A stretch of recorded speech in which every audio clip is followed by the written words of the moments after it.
Mga kaibigan, isa pong magandang gabi po sa inyong lahat. Kamusta po kayo? Ngayong gabi po ay ibabahagi ko po sa inyo itong napakamahalagang mensahe ng Panginoon dahil napapanahon po ito. Ito po ang dahilan kung bakit may hinihintay po tayong Kapaskuhan. Ano po?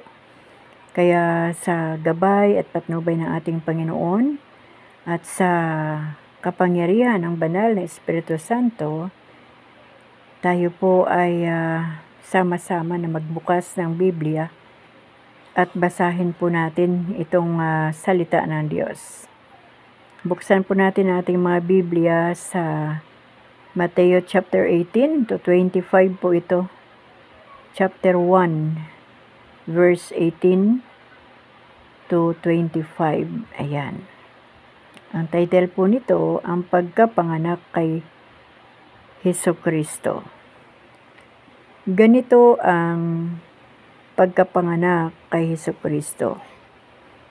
Si Maria na kanyang ina at si Jose ay nakatakda ng pakasal, ngunit bago pa sila nakasal, si Maria ay natagpo ang nagdadalang tao. Ito'y sa pamagitan ng Espiritu Santo. Isang taong matuwid itong si Jose na kanyang magiging asawa, ngunit ayaw niyang mapahiya si Maria, kaya ipinasya niyang hiwalayan ito ng lihim. Samantalang iniisip ni Jose ito, napakita sa kanya sa panaginip ang isang anghel ng Panginoon. Sabi nito sa kanya, Jose, anak ni David, huwag kang matakot na tuluyang pakasalan si Maria sapagkat siya'y naglihi sa pamagitan ng Espiritu Santo.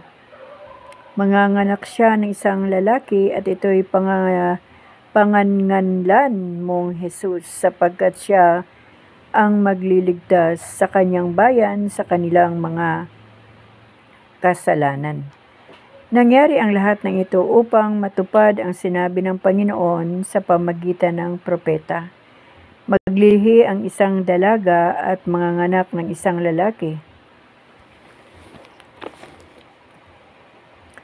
At tatawagin itong Emmanuel, ang kahulugay kasama natin ang Diyos. God is with us. Ano po? Nang magising si Jose, sinunod niya ang utos ng anghel ng Panginoon. Pinakasalan niya si Maria, ngunit hindi ginalaw ni Jose si Maria hanggang sa maipanganak nito ang isang sanggol na lalaki na pinanganlan nga niyang Jesus. Sama na po natin itong chapter 2. Ang pagdalaw ng mga pantas. Sabi po dito, si Jesus ay pinanganak sa Bethlehem ng Judea noong kapanahunan ni Haring Herodes. Dumating naman sa Jerusalem ang ilang pantas mula sa silangan at nagtanong-tanong doon na saan ang ipinanganak na hari ng mga Hudyo. Nakita namin sa silangan ang kanyang tala at naparito kami upang sambahin siya. Nang mabalitaan ito ni Haring Herodes, siya'y naligalig. Gayon din ang buong Jerusalem, kaya tinipon niya ang lahat ng punong saserdote at mga eskriba sa Israel at itinanong sa kanila kung saan ipanganak ang Mesyas. Sa Bethlehem po ng Judea, tugon nila. Ganito ang sinulat ng propeta. At ikaw, Bethlehem, sa lupain ng Juda, ay hindi nga ahuli sa mga pangunahing bayan ng Juda sapagkat sa iyo lilitaw ang isang pinuno na mamamahala sa aking bayang Israel. Nang mabatid ito, lihim na ipinatawag ni Herodes ang mga pantas at itinanong kung kailan lumitaw ang tala at pinalakad niya sila patungong Bethlehem. Matapos pagbilinan ng ganito, humayo kayo at inyong hanaping mabuti ang sanggol. Kapag inyong natagpuan, ibalita agad ninyo sa akin upang ako may makasamba sa kanya. At lumakad na nga ang mga pantas. Muli silang pinangunahan ng talang nakita nila sa silangan hanggang sa sumapit ito sa tapat ng kinaroroonan ng bata. Gayon na lamang ang galak ng mga pantas na makita ang tala. Pagpasok sa bahay, nakita nila ang bata sa piling ng kanyang inang si Maria. Lumapit sila at nagpatirapa at sinamba ang bata. Binuksan nila ang kanilang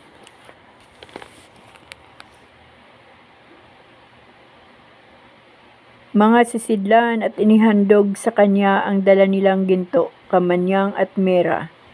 Nang sila'y pabalik na, sinabi sa kanila ng Diyos sa pamagitan ng panaginip na huwag na silang babalik kay Herodes, kaya nag-iba na sila ng daan. Ang pagtakas patungo sa Ehipto. Pagkaalis nila, napakita kay Jose sa panaginip ang isang anghel ng Panginoon. Sinabi sa kanya, magbangon ka. Dalhin mo agad sa Ehipto ang mag-ina at huwag kayong aalis doon hanggat hindi ko sinasabi sa iyo sapagkat hahanapin ni Herodes ang sanggol upang patayin. Kaya dali-daling bumangon si Jose at ng gabing iyo'y dinala sa Ehipto ang mag-ina. Doon sila tumira hanggang sa mamatay si Herodes. Nangyari ito upang matupad ang sinabi ng Panginoon sa pamagitan ng propeta, tinawag ko ang aking anak mula sa Ehipto. Ipinapapatay ang maliliit na batang lalaki. Galit na galit si Herodes nang malamang siya'y napaglalangan ng mga pantas, kaya't ipinapatay niya ang mga batang lalaki sa Bethlehem at mga palibot na pook. Lahat ng may gulang na 2 taon pababa. Alinsunod sa panahon ng paglitaw ng tala na natiyak niya sa mga pantas. Sa gayoy natupad ang sinabi ni Propeta Jeremias, narinig sa Rama ang malakas na panaghoy. Tinatangisan ni Raquel ang kanyang mga anak. Hindi siya maaliw sa tindi ng kalungkutan dahil sa pagkamatay nila. Pagbabalik mula sa Ehipto, pagkamatay ni Herodes, isang anghel ng Panginoon ang napakita sa panaginip kay Jose sa Ehipto. Magbangon ka, sabi sa kanya, iuwi mo na sa Israel ang mag-ina sapagkat patay na ang nagtangka sa buhay ng bata. Nagbangon siya at iniuwi nga sa Israel ang mag-ina. Ngunit nang mabalitaan niyang si Archelaus ang nagahari sa Judea, kahalili ng kanyang amang si Herodes, siya'y natakot na pumunta roon. Muli siyang sinabihan sa panaginip, kaya nagtungo siya sa Galilea. Sa Nazaret sila nanirahan upang matupad ang sinabi ng mga propeta, siya'y tatawaging Nazareno. Purihin po ang Panginoon at salamat sa salita ng Diyos na ating binasa sa oras na ito. Dito po sa aking Biblia na binasa ay nakita ko po dito na hindi po sa isang sabsaban si Jesus Christ ipinanganak, kundi sa isang bahay. Ano po? Sa isang bahay. At ito pong mga pantas ay hindi po tinawag dito na hari, kundi ito po yung 3 pantas na mga matatalino. At naniniwala po na talagang darating ang Mesyas. Kaya nga po, sumamba sila kay Jesus Christ kahit ito'y sanggol pa. Kasi andoon yung pananampalataya nila at paniniwala na ito na yung Mesyas na padala ng Diyos mula sa kalangitan. Kaya nagkaroon po ng ng pangamba, kumbaga, ang hari si Herodes, pati ang mga tao ay parang hindi masaya sa nabalitaan nila na ipinanganak na ang Mesyas, ang ating Panginoong Hesus. So, dito ko po nakikita na ang pagkapanganak po sa ating Panginoon ay hindi po masaya na panahon, kundi nakakatakot. Talagang bagong panganak pa lang ay dinala na sa Ehipto. At pagkatapos mamatay ni Herodes, ay hindi po nakabalik sa Israel. Kaya po sila ay nanatili doon po sa Nazaret. Ayan. Nagtungo sa Galilea, sa Nazaret sila nanirahan upang matupad ang sinabi ng mga propeta. Siya'y tatawagin na sa Nazareno. Kaya nga po pala may mga tinatawag ding Nazareno pero si Jesus Christ po yun, para po yun sa Kanya. At ngayon pong Kapaskuhan, mga kaibigan, na basa po natin dito na wala pong tumunog na tambol, wala pong nagsayawan, ibig sabihin wala pong nagbunyi nung dumating ang ating Panginoong Hesus dito sa mundo. Dilubyo, nakakatakot, gusto siyang ipapatay. At ang nabasa ko dito ay, dalhin mo ang mag-ina. Kadalasan di po ba, ang mag-asawa ay, dalhin mo ang iyong mag-ina, kundi dalhin mo ang mag-ina. Kasi nga po, si Jesus Christ lang at si Virgin Mary o si Maria ang may koneksyon, kasi dumaan siya sa womb ni Maria at hindi po siya binhi ni Jose. Yan po ang pakatandaan natin, mga kaibigan, na ang ating Panginoon ay nagkatawang tao sa pamagitan ng banal na Espiritu at ginamit po si Maria na isang babaeng malinis, kaya siya po ang ginamit ng Panginoon para doon po sa kanyang womb. Kumbaga, virgin po siya, hindi po siya nagalaw. Siya ay malinis ng babae, yun po ang kailangan ng Diyos, na doon po siya dadaan sa sinapupunan ng isang malinis na babae. At habang nagsasama po ito si Maria at saka si Jose, ay hindi niya po ginalaw ang katawan ni Maria. Talagang sumunod din siya sa patakaran ng Panginoon. At kinakausap po siya ng anghel ng Diyos. At ngayon pong Kapaskuhan ay makikita na naman po natin yung tawag dito, yung celebration ng lahat ng mga tao na naniniwala na si Jesus Christ ay Diyos, o nabalitaan na si Jesu Kristo ay Diyos, tagapagligtas. Pero kung minsan, mga kaibigan, hindi ko naman po kayo hinuhusgahan, mga kaibigan. Kasi normal lang po talaga yun, yung magsaya tayo, magdiwang tayo, kasi sumapit na naman ang Kapaskuhan. Pero dapat alam po natin yung tema ng Kapaskuhan. Dapat alam po natin yung tema ng ating pagsasaya, yung ating pagtitipon. Kumbaga, ito po ay isang selebrasyon na paulit-ulit natin ginagawa. Kahit man po araw-araw ay pwede po natin gawin yan sa pamagitan ng ating pasasalamat sa Panginoon, na pwede nating sabihin sa Diyos, Lord, salamat po talaga kasi dumating ka, Panginoong Hesus. Salamat po, Ama, kasi sa pamagitan ng Espiritu Santo ay nagkatawang tao ka sa pamagitan ni Jesus Christ, at kami ay nagkaroon ng kaligtasan, kumbaga kasiguraduhan ng kaligtasan ng aming buhay.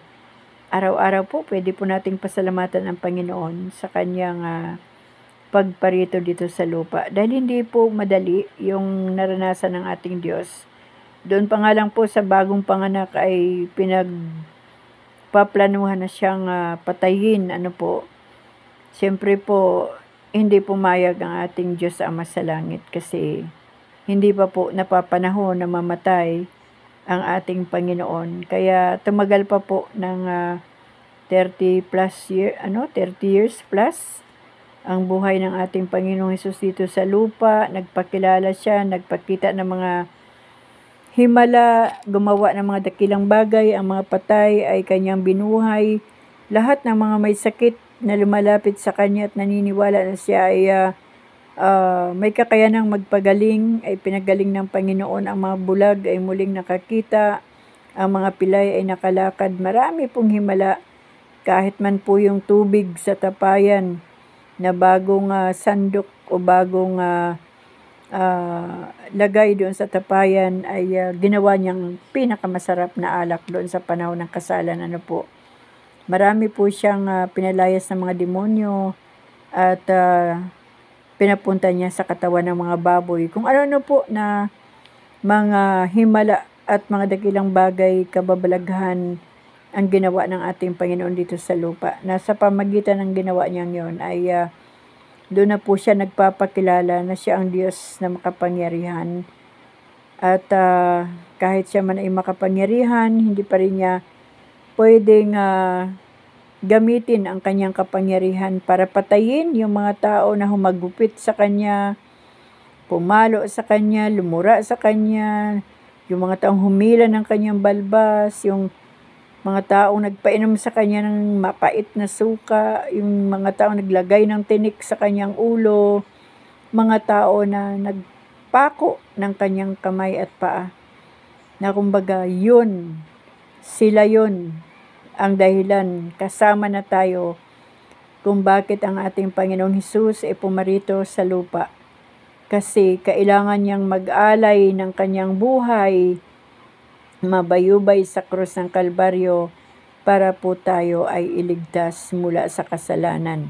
Kaya mga kaibigan, ang Kapaskuhan po ay isang selebrasyon, pasasalamat natin sa Panginoon na siya ay nagkatawang tao upang tayo po ay magkaroon ng kaligtasan. Kaya habang tayo po ay nagsasaya, habang tayo po ay nagbabanding o anuman po ang kasayahan na gagawin ng bawat isa, nawa po ay hindi mawala sa ating puso't isipan yung tema ng Kapaskuhang ito. Hindi po ito ang panahon ng Kapaskuhan na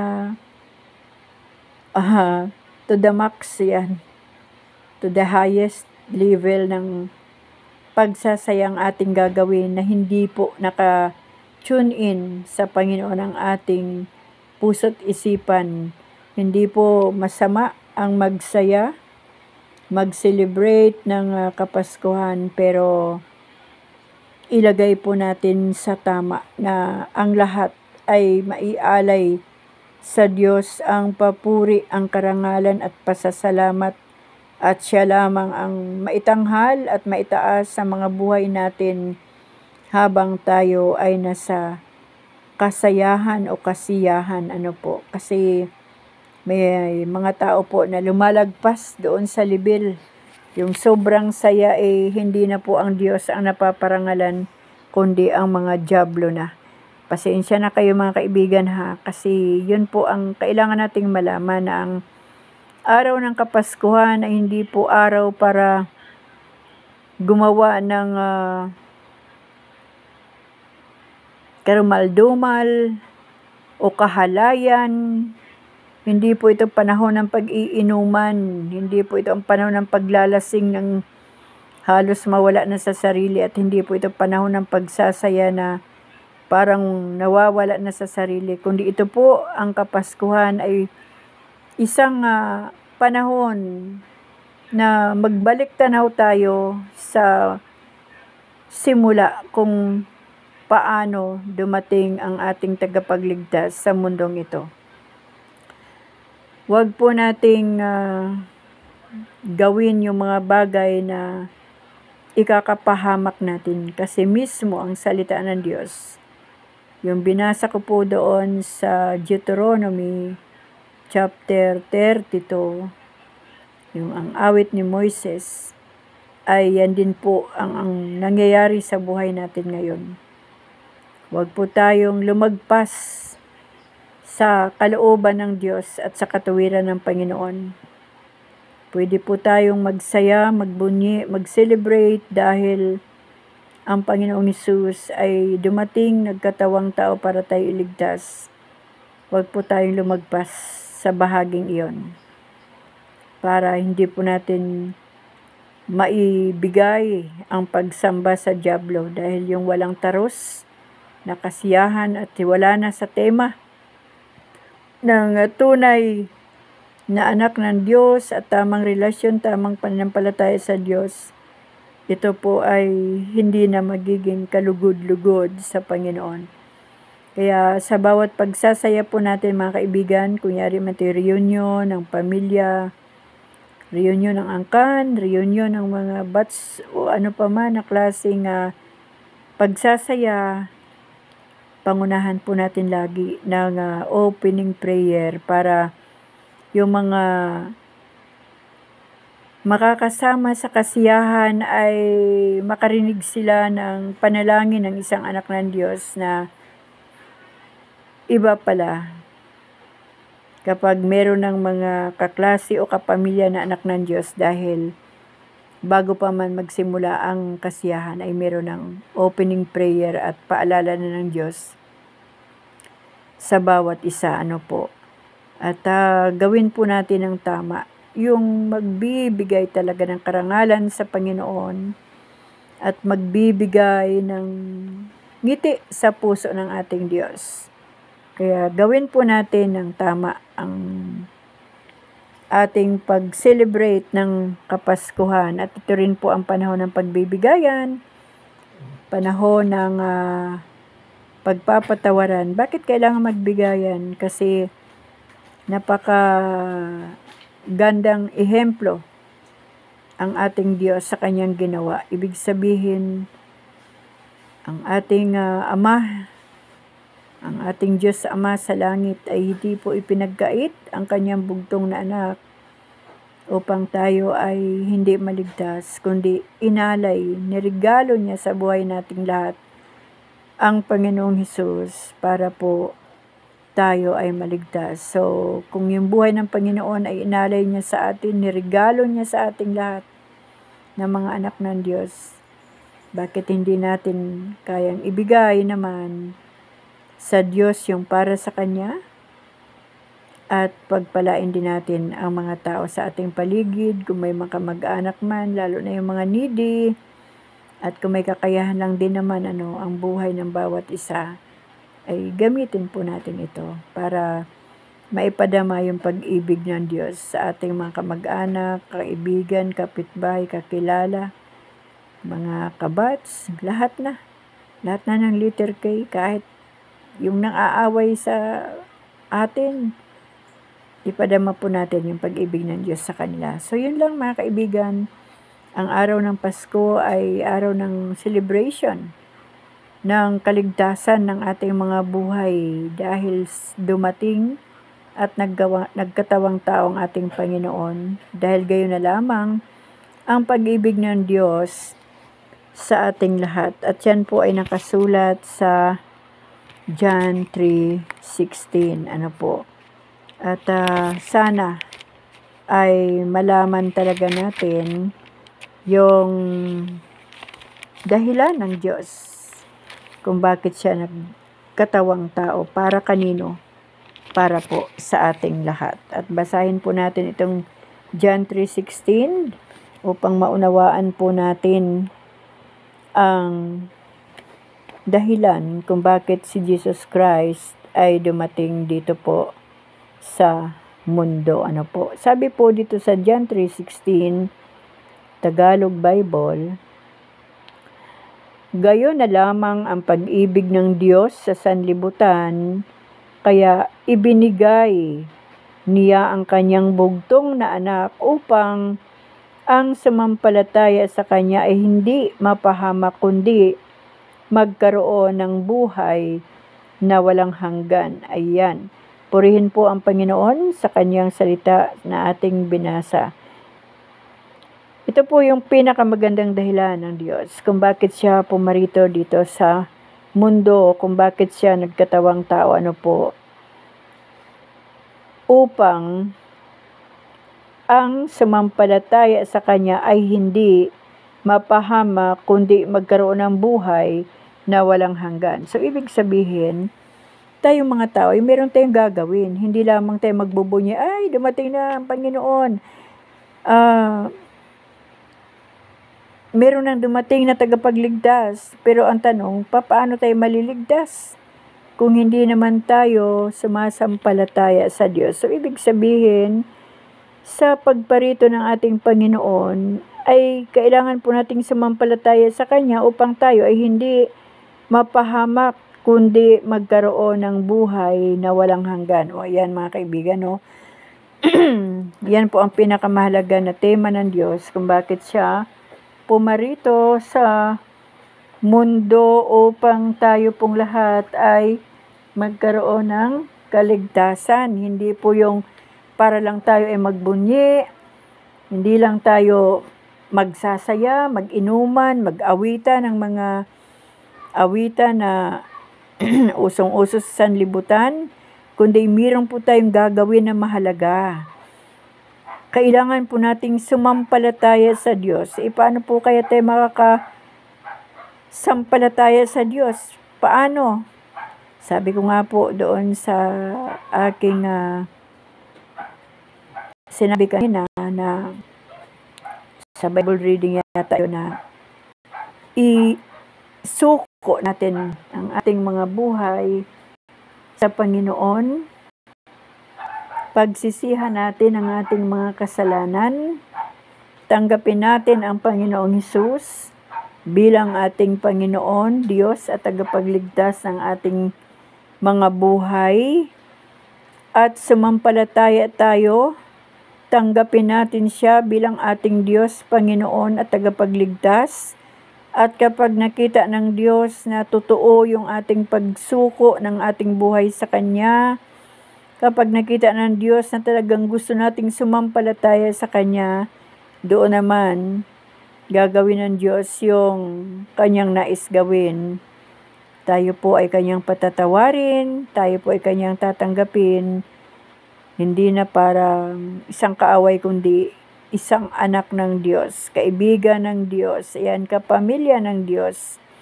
At isusulat na ng Panginoon ang ating pangalan sa aklat ng buhay. Kaya mga kaibigan, hindi po lamang ito panahon ng selebrasyon na magkakantahan, magsasayawan, mag-aawitan, kundi ito po ang panahon ng sa mga tao na hindi pa nagkaroon ng tamang relasyon sa Panginoon, tamang pananampalataya sa Panginoon, upang sa ganon, kung ano po yung ating natanggap mula sa Diyos na kaligtasan at atin na pong pinanghahawakan yung pangako ng Panginoon, ang buhay na walang hanggan, ay ito dinawa ang maranasan at matanggap ng mga tao na babahagi na natin ang salita ng Diyos. Kasi sa pagtitipon, minsan kasi siyempre meron ng mga lasing, meron ng mga ingay. So paano ba natin ibabahagi ang salita ng Diyos doon sa panahon ng ingay? Salamat sa Panginoon kasi may social media. Bago pa man magpasko ay pwede po natin basahin sa kanila ang Biblia. Pwede po nating ilagay ang mahalagang mensahe sa messenger. Sabi nga nung isa kong kaibigan, lahat ng iyong ibinabahagi na salita ng Diyos na napapanahon ay aking ipinapadala, sinishare sa aking mga kamag-anak, mga kapatid at mga kaibigan, kapatid sa pananampalataya at kapatid sa laman.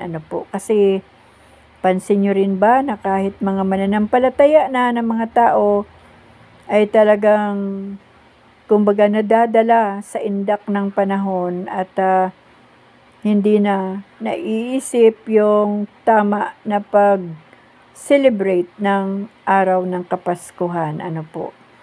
Mahal natin ang ating mga kamag-anak, mga angkan, pero mas mahal natin ang ating Panginoon na sa araw ng Pasko ay siya po ang number 1 na alayan natin ng ating kagalakan, ng pagsasaya ng mga selebrasyon at magpasalamat tayo sa Diyos dahil siya ang napako sa krus, nag-alay ng buhay upang tayo po ay maligtas. So, yun mga kaibigan, ano po natin, si Jesus Christ ay dumating dito po sa aking Biblia ay hindi po sa sabsaban kundi sa isang bahay at napakapeligro ng buhay niya. Gusto siyang ipapatay ni Herodes.